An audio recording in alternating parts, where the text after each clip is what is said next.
नमस्कार. आज आपण आलेलो आहोत दुर्गेश्वर रायगडाला. तर आता छत्रपती शिवाजी महाराजांच्या पदस्पर्शानं पावन झालेला रायगड. या रायगडावरती जाण्यासाठी मुख्यतः दोन मार्ग आहेत. एक खूबलढा बुरुजाकडून, तर दुसरा नाणी दरवाजाकडून. दोन्हीही मार्ग आपण इथं दाखवलेले आहेत. हे मार्ग पुढे कंटिन्यू होऊन महादरवाजापर्यंत जातात.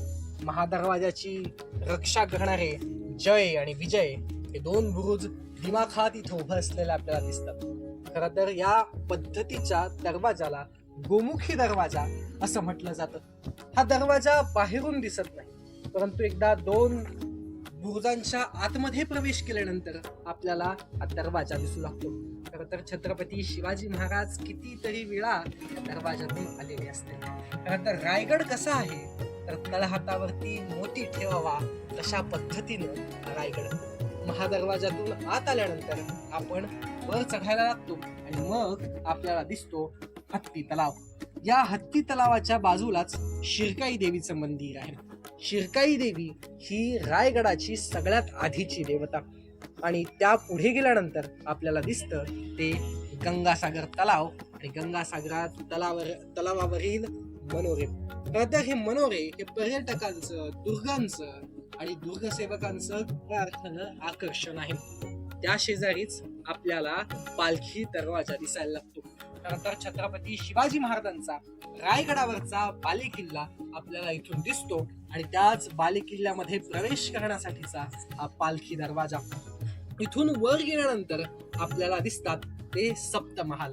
हे सप्तमहाल बनवण्याचा प्रयत्न आम्ही आमच्या पद्धतीनं केला आहे. जी जागा सकल भारतीयांसाठी मानाची ठरलेली आहे ती जागा आपल्याला दिसते. ती जागा म्हणजे छत्रपती शिवाजी महाराजांचा राहता वाडा, शिवाजी महाराजांचा राजदरबार.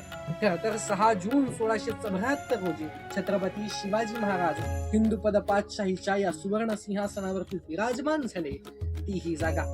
ज्यावेळी शिवाजी महाराजांनी रायरी हा किल्ला जिंकला त्यावेळी सभासद बखर ज्या सभासदानं लिहिली, तर कृष्णाजी अनंत सभासद या रायगडाचं वर्णन करत असताना, छत्रपतींचं वर्णन करत असताना लिहून ठेवतो, राजा खासा जाऊन गड पाहता बोलिले, गड बहुत चकोट चौतर्फा, गडाचे कडे ताशिल्याप्रमाणे 1.5 गाव उंच, दौलताबादे हा पृथ्वीवर चखोड दुर्ग खरा, पण तो उंचीनं थोडका, दौलताबादेचे दशगुणांश असे देखून राजे संतुष्ट झाले आणि बोलिले, तख्तास जागा हाच गड करावा. मित्रांनो, हेच ते तख्त आणि हाच तो नगारखाना आणि बांधण्याचा प्रयत्न केला आहे. त्या खाली आल्यानंतर आपल्या सर्वांचं प्रमुख आकर्षण असलेला होळीचा माळ आपल्याला दिसू लागतो. या होळीच्या माळाच्या ठिकाणी आज छत्रपती शिवाजी महाराजांचा सिंहासनारूढ पुतळा आपल्याला तिथं दिसतो आणि ती ही जागा. यानंतर पुढे आल्यानंतर आपल्याला दिसतं ते एक सगळ्यांचंच आकर्षण असलेलं ठिकाण ज्याला म्हटलं जातं हुजूर बाजार. काही लोक त्याला बाजारपेठ असं देखील म्हणतात. आजूबाजूला वाड्यांचे आणि वीरगळींचे असलेले अवशेष दाखवण्याचा देखील आम्ही प्रयत्न केला आहे. नंतर ही सरळ येणारी वाट जाते टकमक टोकाकडे. खरं तर सगळ्यांचंच प्रमुख आकर्षण ठरलेलं हे टकमक टोक. असं म्हटलं जातं की एखादा अपघात असेल तर त्याचा टकमक टोकावरून कडेलोट केला जायचा. किती लोकांचा कडेलोट केला माहित नाही, इतिहासालाही माहित नाही, अशी नोंदही नाही. परंतु टकमक टोक रायगडाच्या या शोभेमध्ये आणखीनच शोभा वाढवतो हे मात्र ठरतं. तिथून पुढे आल्यानंतर आपल्याला पुन्हा वाड्यांचे अवशेष आणि वीरगळी दिसू लागतात. खरं तर तोही दाखवण्याचा आम्ही प्रयत्न केला आहे आणि ही सरळ वाट जाते ती जगदीश्वर मंदिराकडे. खरं तर छत्रपती शिवाजी महाराजांच्या पदस्पर्शानं पावन झालेलं, पुनीत झालेलं हे जगदीश्वराचं मंदिर आम्ही हुबेहूब बांधण्याचा प्रयत्न आमच्या पद्धतीनं केला आहे. खरं तर या जागेवरती छत्रपती शिवाजी महाराजांचे कितीतरी वेळा पावलं उमटली असतील ही या जगदीश्वरालाच ठाऊक. अवघ्या जगाचा ईश्वर तो आणि छत्रपती शिवाजी महाराज आम्हा सगळ्यांचं आराध्य दैवत. आणि त्या शेजारी आपल्याला दिसते ती शिवसमाधी. मित्रांनो, 3 एप्रिल 1680 हनुमान जयंती. खरं तर छत्रपती शिवाजी महाराजांनी या जगाचा निरोप घेऊन इहलोक सोडून परलोकाकडं महाराज निघाले आणि ही जागा महाराजांच्या रक्षा इथंच व्यवस्थित जपून ठेवल्या आहेत.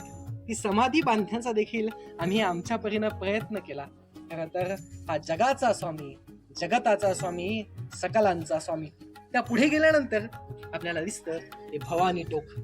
भवानी टोकाचं महत्व काहीसं आगळंच आहे. असं म्हटलं जातं, दंतकथा आहे की सर्जा नावाचा एक माणूस छत्रपती शिवाजी महाराजांचा मावळा होता. त्या सर्जाची परीक्षा घेण्यासाठी शिवाजी महाराजांनी या भवानी टोकाचा उपयोग केला होता. त्या भवानी टोकाच्या पुढे आल्यानंतर आपल्याला इथं भवानी टोकाची गुहा दिसते. आतमध्ये त्या गुहेमध्ये भवानी मातेचं मंदिर देखील आहे. अगदी कड्यामध्ये कोरलेली ही गुहा खऱ्या अर्थानं एक दुर्गप्रेमींचं खऱ्या अर्थानं आकर्षण आहे. इथून पुढे आल्यानंतर रायगडाचे कडे आपण बघू लागतो. जसं सभासदानं लिहिलं होतं 1.5 गाव उंच, तसा आपल्याला रायगड दिसू लागतो.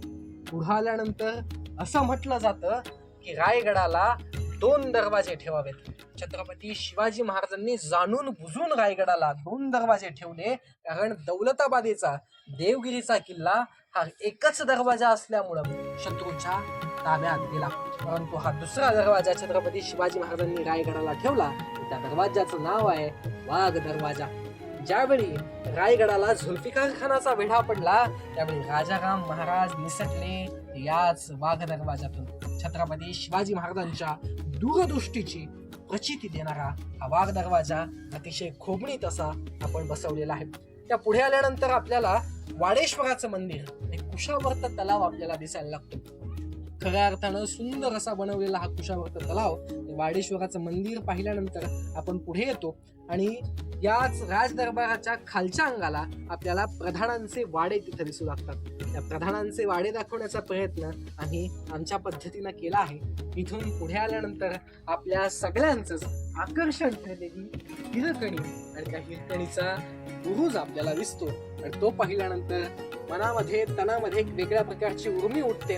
आणि खरं तर या रायगड पाहत असताना म्हणावं असं वाटतं, रायगडावर खडे पसरले शिवरायांच्या पायी, तीच आम्हाला माणिक मोती दुसरी दौलत नाही. तीच आम्हाला माणिक मोती दुसरी दौलत नाही.